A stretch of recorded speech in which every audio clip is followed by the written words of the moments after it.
The Mexican bobsled Olympic team. Yeah. How did your involvement in it come about? My sports marketing department said, JP, I met these guys in Dallas that are from Mexico that are part of the Mexican bobsled team. There's 4 guys, they have 0 sponsor. No one wants to sponsor these guys, and they got a good chance to go in the Winter Olympics.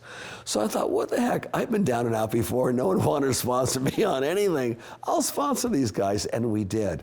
And they got good enough to make it to the Winter Olympics in Utah. Oh, it was wonderful.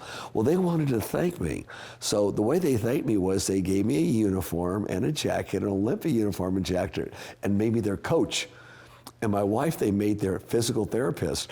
And in the opening ceremony, we were in the opening ceremony with the team. There was only 7 people, 2 gringos, you know, and it was fabulous. And the boys did good.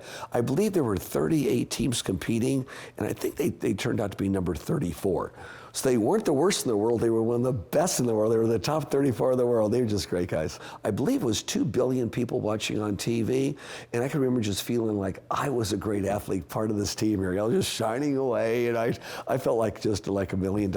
And because we were part of the team, we got to go into the Olympic Village, which is very exciting. We were on top of the hill with the team as they took off and met many other athletes. And I've got to say, athletes are some of the coolest people on the planet. Take me back to your days as a gymnast. In high school, in the 11th grade, I wanted to do something after school. I didn't go to work till 4 o'clock. So your last period could be a sport. I took up gymnastics. I just thought it was cool. At first I tried to climb a rope and maybe I'd go 2 hands and that's the extent of it. Then I saw this thing called a pommel horse, a side horse, that I thought was really cool. People swing around, it was difficult. So I started working at that and working at it and working at it, and by the end of my first year I made the varsity team. And it really gets you fit. Gymnastics gets you very, very, very fit. So I stayed in gymnastics throughout high school, and I think it had a lot to do with conditioning my body, because my body bounces back real fast right now, and I work out very, very little. But what little I work out, it just bounces back like that. I trace it back to my gymnastics days. Paul Mitchell Karate. Yes. Long-running, successful program. How did you get involved with that?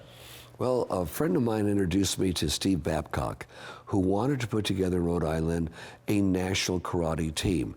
And I thought it was one of the greatest sports to get into. One, it gets kids off the street. It teaches them how to be extremely confident with themselves.